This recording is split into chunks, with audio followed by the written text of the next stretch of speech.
E aí, galera, aí, pessoal do Rio de Janeiro, cariocas e fluminenses, estamos estreando agora o podcast do Novocast.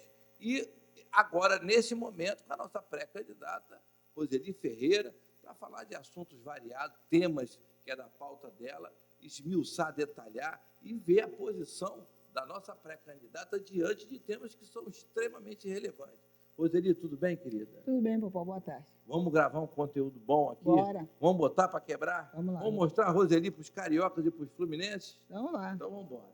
Cara, eu queria falar sobre as histórias negreiras na sala de aula. São lembranças de dor e tortura.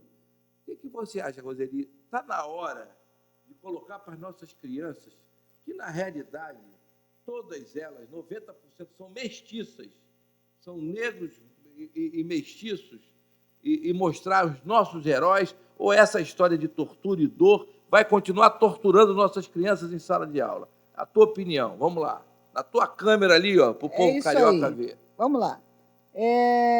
Quando eu escolhi abordar esse tema, foi a respeito da educação que nós primamos desde a infância, né?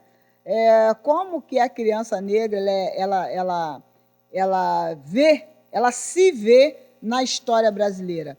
Ela não se vê como um herói, ela não se vê como alguém que ela participou do crescimento do país, ela se vê como um descendente de uma geração escravocrata, né? Aquela criança que veio de pessoas que foram humilhadas, pessoas que foram torturadas, pessoas que não tinham nenhum tipo de merecimento na sua trajetória. E isso é muito complicado, porque você está trabalhando a mente de crianças da idade dos 7 até os 12 anos, mais ou menos, 14 anos. É o ensino fundamental inteiro.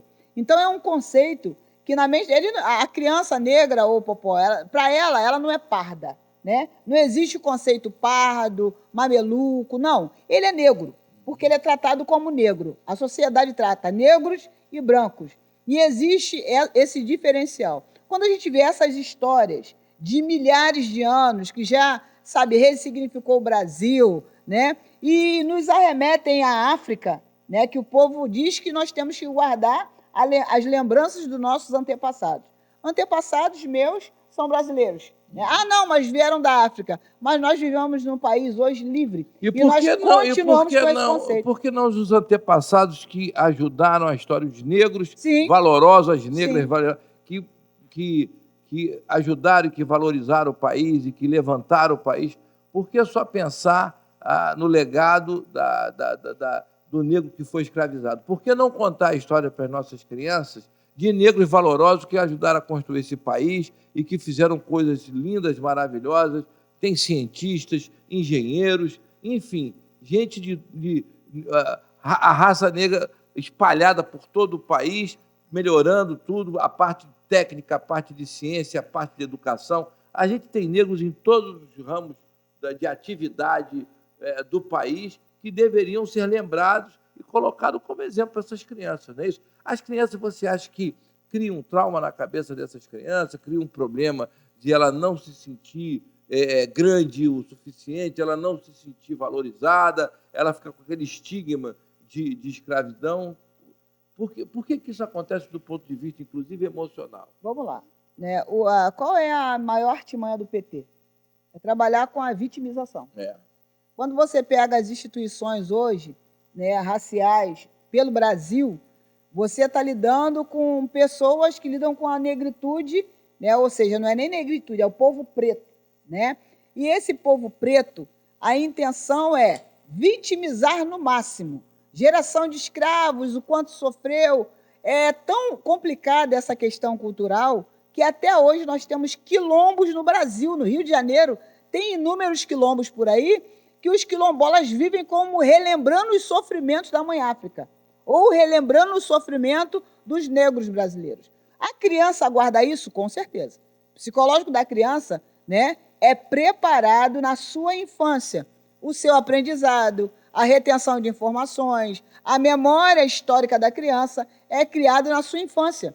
Então, por que é que eles... existe uma lei, Popó, que nós vamos falar dela, que é a PL 10.639/03, 2003. É uma lei que é obrigatória no Brasil, que ela entra na educação obrigando que todas as escolas ensinem no ensino médio, no ensino fundamental, desculpa, a respeito das religiões de matrizes africanas. Beleza. Quem tem a fé professada nas matrizes africanas se sente extremamente confortável, merecido. Mas quem não tem? Então, está se entrando, através da cultura negra, através desse gatilho, em questões de que existe aí, mas a criança sai do ensino sobre os escravos, traumatizada? Sai. Por que eu saí? Porque a minha filha saiu. Porque eu ouvi a minha filha, uma menina de 5 anos, de 7 anos, dizendo para mim assim, mãe, eu quero mudar de cor. Cara. O dia que ela ouviu a professora, colocou ela como exemplo na sala de aula, dizendo assim, os escravos eram da cor da paloma. E ela chegou em casa dizendo que queria mudar de cor porque a história não é boa. Se eu ouvir que apanhavam, dormiam em senzalas, em amontoados, não tinha colchão, não tinha conforto, não tinha privado, não tinha direito. Não tinha direito. Você colocar, entendeu? Você colocar para uma criança de 5, 6, 7 anos uma situação dessa, expor ela a uma situação dessa de extrema violência, com a história da sua raiz, você, de certa forma, você vai diminuir a autoestima dessa criança, então. Com certeza. Com certeza. Eu quero citar uma coisa interessante de um negro, uma família negra de Angola, bem-sucedida, que migrou para Portugal. E ele, numa entrevista, ele é humorista, ele, numa entrevista, falou, eu só descobri que eu era negro quando eu cheguei em Portugal, porque eu não sabia que eu era negro. Mas quando eu cheguei em Portugal, meu filho veio me perguntar, quando voltou da escola, se ele era negro. Aí eu descobri que nós éramos negros, porque lá na África não tinha isso. Então, gente, olha que interessante a gente entender que a cor da pele não define ninguém, nem nada. O caráter não está na cor da pele, gente. A inteligência, o esforço, a resiliência, né? Não está na cor da pele. Mas por que ele descobriu que era negro em Portugal? Porque no país dele, na cultura dele, ser negro é normal. Era normal, é normal. Por que ele descobriu em Portugal? Não. Porque quando ele chega numa outra nação, existem brancos e eles são a exceção. Como eu viajei uma vez para a Argentina, na Argentina é muito difícil ver um negro na Argentina. É verdade. Então, quando nós chegamos na Argentina, as pessoas nos olhavam como alguma coisa negro na exótico, Argentina, andando pela rua. Então, é absurdo que isso exista entre as raças, porque é sinal de que a pessoa no país dela não é informada que fora da bolha do país dela, da cultura dela, existem outras culturas e existem outras pessoas de nacionalidade diferente. Só que são pessoas com tanto quanto elas, entendeu? Então, por que ele descobriu que era negro fora da África? Porque na África não tem a segregação, na África não tem lá o branco, né, não tem. Mas e em Portugal? Aí você vai encontrar o racismo, porque ele vai para a escola, ele vai ser olhado diferente, vai trabalhar. Se for um faxineiro, ninguém liga. Mas se for um gerente, como eu sou gerente de produção, de profissão, se for alguém que faz, que tem uma profissão administrativa, ali já se começa a entrar em, mas aí essa pessoa não tem a imagem boa, eu já ouvi isso, a imagem boa para a empresa. O Lula falou isso. O Lula exatamente. Falou isso. Ele falou do senhorzinho preto, sem dente, do lado de uma mulher branca, bonita, corada. Alguém lembra dessa história? Então, é por isso que nas salas de aula hoje, nós temos ainda, engraçado que essa forma de educação é muito arcaica. Nós já mudamos a cultura, nós já mudamos até o nosso português, o nosso dialeto, mas a forma de se ensinar sobre a história do Brasil permanece a mesma. Por que não citar lá na história do Brasil que nós tivemos um presidente negro? Pois é. Em que a história insiste em colocar a foto dele nos anais da história como um branco. Clarearam ele na foto. Botaram como um mulato. E esse presidente foi o presidente que fundou as escolas técnicas nacionais, que deu origem aos Centros Federais de Educação Tecnológica, ao ensino técnico de qualidade pública em todo o Brasil. Quer dizer, uma ideia dele lá atrás, que até hoje persiste e que salva vidas, porque eu, por exemplo, cursei um Centro Federal de Educação Tecnológica, que foi o que me alavancou como profissional e como ser humano para me poder vencer na vida. Então, aí esse humorista angolano em Portugal falou assim, para mim ser negro é igual ter orelha, todo mundo tem orelha. Ser negro é igual ter orelha, todo mundo tem orelha. Então, essa dificuldade a gente tem que conseguir romper.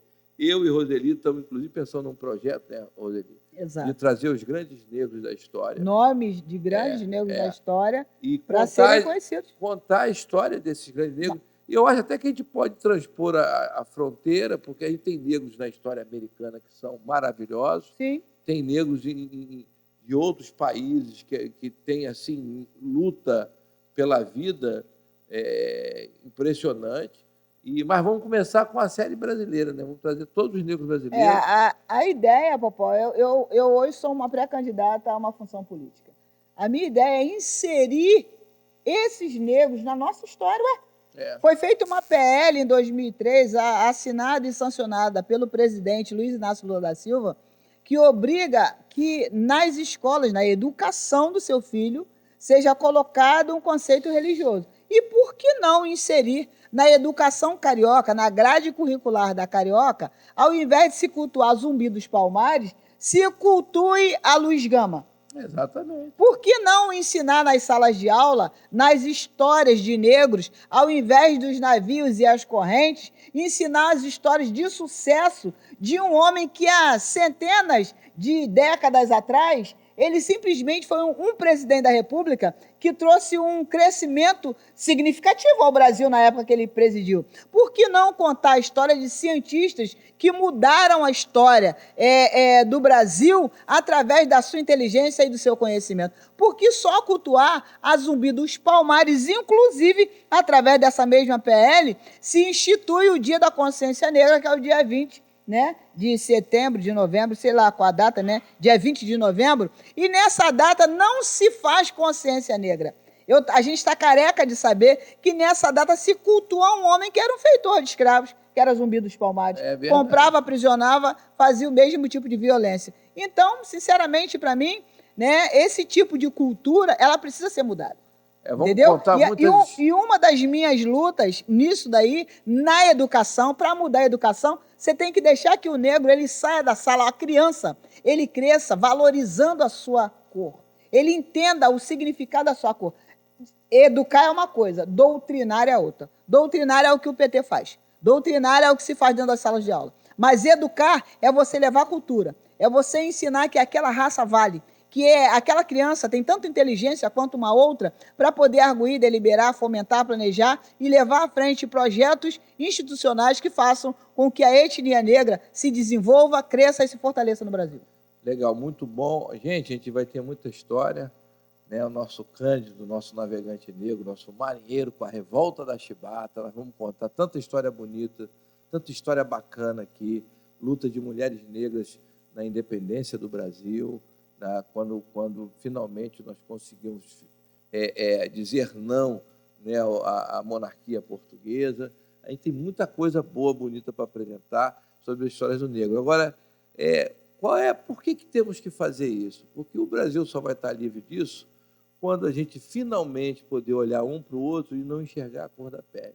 A cor da pele não seria um diferencial, não ter que ser debate, não ter que ser colocada, quando simplesmente de olhar um para o outro e enxergar o ser humano.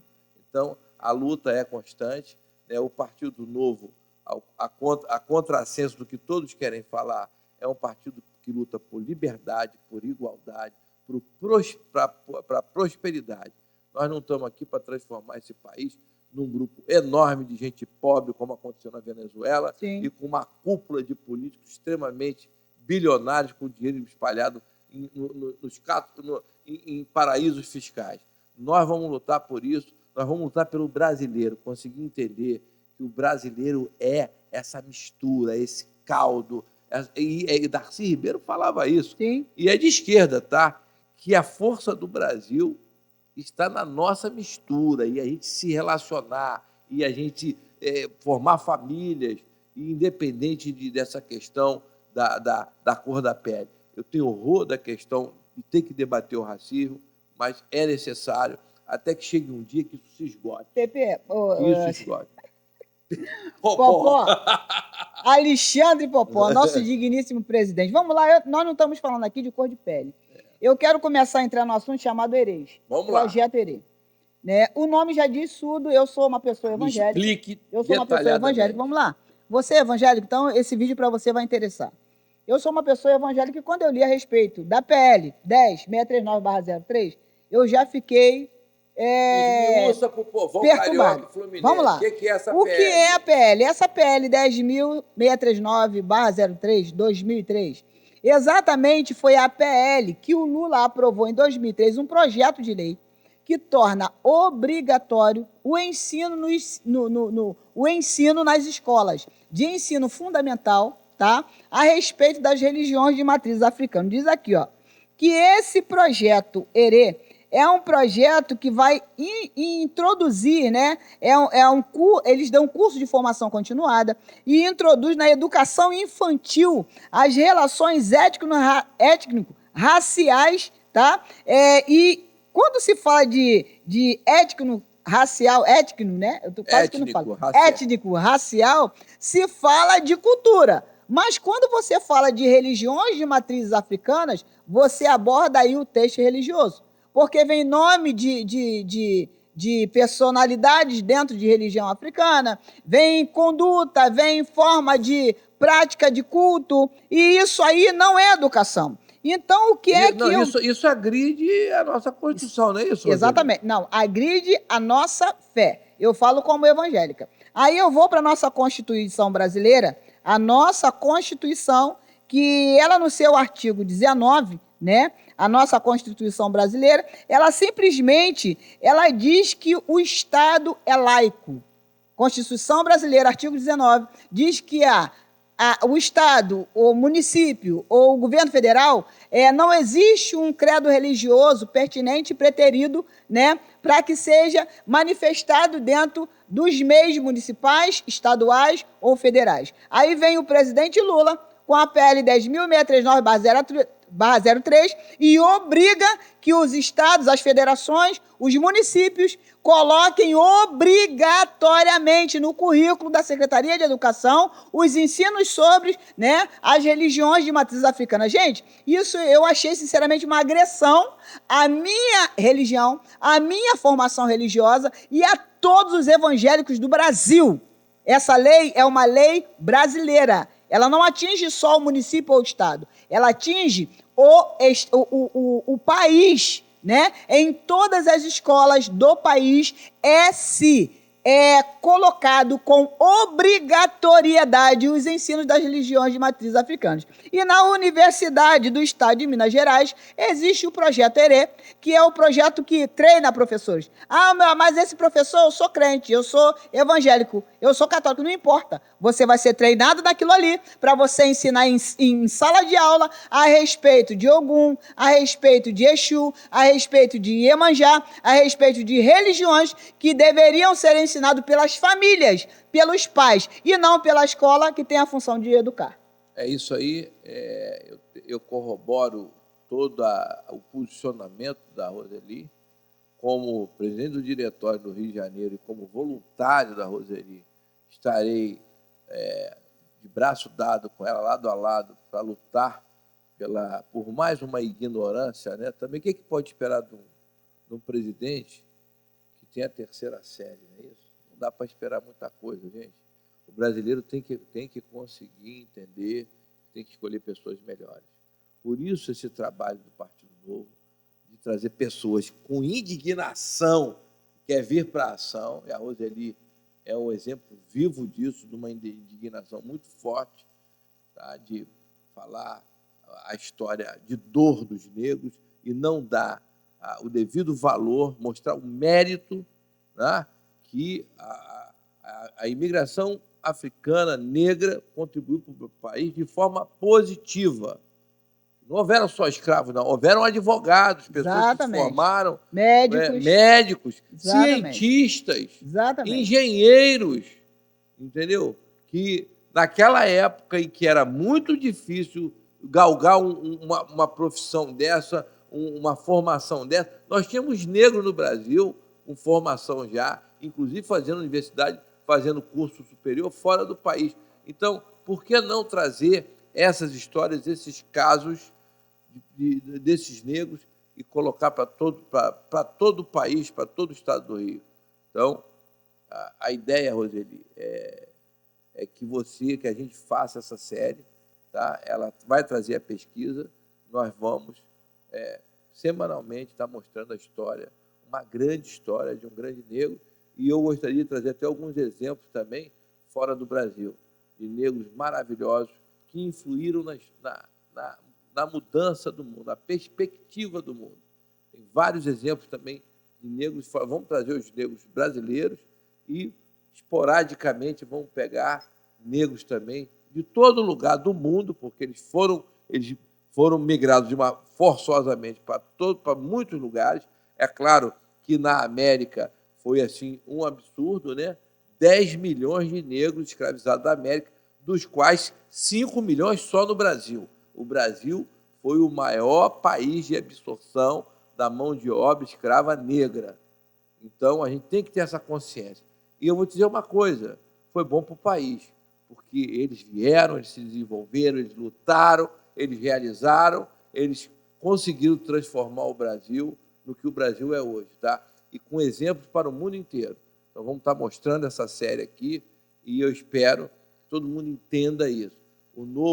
A gente tem que ter um novo etnias, gente que mostre que as etnias, todas as etnias estão presentes. Nós temos malaio-polinésio, nós temos indígenas, nós temos negros da matriz africana, a gente tem os brancos caucasianos da Europa, e a gente tem que pensar que na Oceania tem aborígenes, que no Alasca tem esquimós, a gente tem um povo nativo, histórico, originário de todas as regiões do planeta, que tem que ser encarado como ser humano, entendeu? A gente tem que entender que existem etnias diferentes, mas todos nós somos seres humanos. E os negros no Brasil têm muita história positiva para contar. Eu queria te agradecer. Nós estamos numa fase de pré-campanha, gente, então a gente não pode, né? Tem que tomar cuidado com a legislação. Posso fazer só um adendo aqui? Pode, depois eu quero as tuas considerações finais. Vai para o teu adendo, depois a gente vai para a Eu só quero falar com todos os nossos queridos, companheiros brasileiros que têm o seu segmento religioso em matrizes africanas, que têm a sua escolha religiosa, né? Que não levem a mal a nossa fala, a minha fala, mas eu falo como pessoa evangélica, pessoa que tem o meu credo religioso. Nós não estamos aqui falando de religiosidade, nós estamos falando de direito. E o direito diz que o Estado é laico. Então, eu não posso mandar o meu filho para a escola achando que ele vai aprender sobre português, sobre matemática, e o meu filho não aprende, porque hoje você convive com a aprovação automática, e eu dou aula para crianças em 7º ano que não lê nem escreve, crianças que não têm cultura. Mas ele vai para a sala de aula aprender de uma religião que não é a dele, não é a que eu ensino em casa. Ele aprende uma religião na escola e chega em casa ele tem outra vivência. Então, não é isso que eu quero, nem para as nossas crianças evangélicas, não quero, e nem para a minha geração que está vindo aí.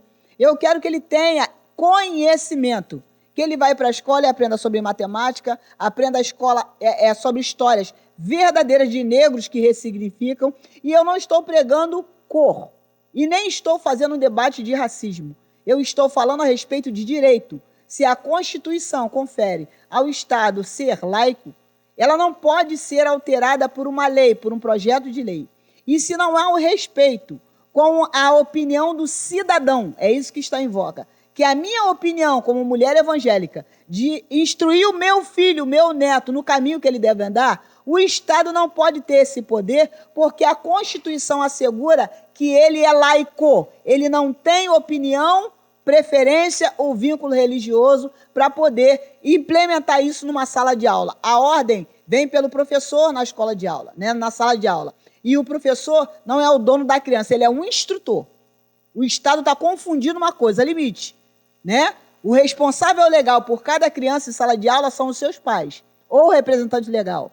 E o professor só é o mestre, ele está ali ensinando, ele não tem que doutrinar aquela criança. Então, essa PL 10.639/03, grave bem, PL 10.639/03, ela é segregadora, ela é invasiva, ela invade a nossa opinião, a nossa fé, ela agride, ela não obedece, ela não respeita as leis que me conferem o direito de escolher a religião que eu vou seguir. Então, essa é uma das coisas, é uma das PLs que no estado do Rio de Janeiro, na Secretaria de Educação, eu como deputada estadual, como pré-candidata hoje, mais uma vez, né, se chegar a ser eleita no pleito, eu vou trabalhar para que isso seja simplesmente que caia nessa normatividade e que as escolas tenham educação de verdade para negros, brancos, índios, pardos, todas as pessoas, respeitando o seu pensamento religioso. É isso aí, gente. Tem mais um detalhe, que é a cereja do bolo. Ela é inconstitucional. Cadê o STF? Isso aí. Cadê o STF para analisar, bater, né, com essa lei, exatamente, com o artigo 19 da Constituição e falar, não, isso aqui não pode. O Brasil é laico. Eu espero que todos entendam o recado da Roseli. Eu quero te agradecer e quero que você agora faça as considerações finais. Estamos em pré-campanha, não podemos pedir voto, mas você pode se comunicar com a tua galera ali, com os cariocas, com os fluminenses. E a Roseli é isso, gente. É linha de frente mesmo, tá? Eu quero vê-la no plenário da Assembleia Estadual, botando para quebrar. Eu vou dar de presente para ela um colete à prova de balas e um capacete balístico para ela, pelo menos, sobreviver às discussões em plenário. Vou entrar municiada de Rivotril. Vamos lá. Vai lá, vamos lá. Considerações finais. Pessoal, eu me despeço de você, mas eu chamo você que é evangélico. Vamos para a linha de direita, vamos para a linha evangélica, que nós temos o Novo, é um partido livre e é um partido que nos permite trazer determinados temas e abordar. E esse espaço, esse pedacinho de tempo que eu estou falando com você é para você pensar. Nós precisamos, nós queremos políticas públicas para as comunidades, tá bom, mas sob qual batuta? Qual é a base que nós temos nas comunidades para aplicar políticas públicas? A base de esquerda?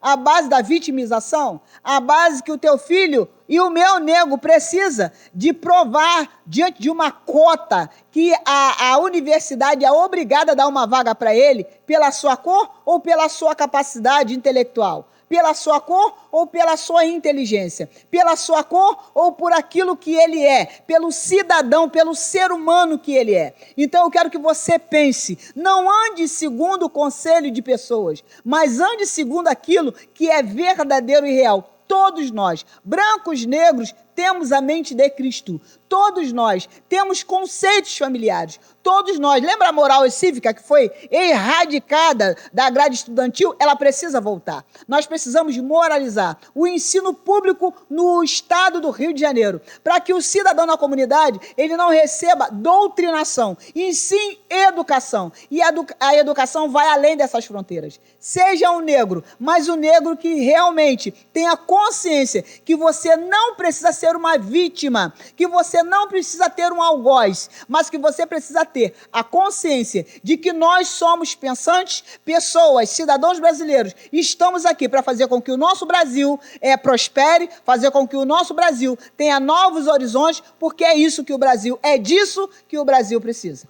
É isso. Obrigado, aí, Popó. Gente, eu fico feliz da vida de ter essa guerreira do meu lado e estou começando a ficar com pena dos outros, né?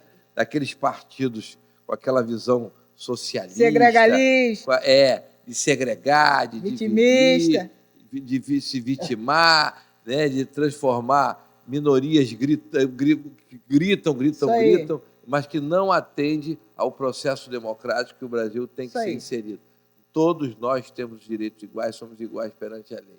É isso aí, gente. Até a próxima. Até o próximo NovoCast, o podcast do Partido Novo. Valeu. Abraço.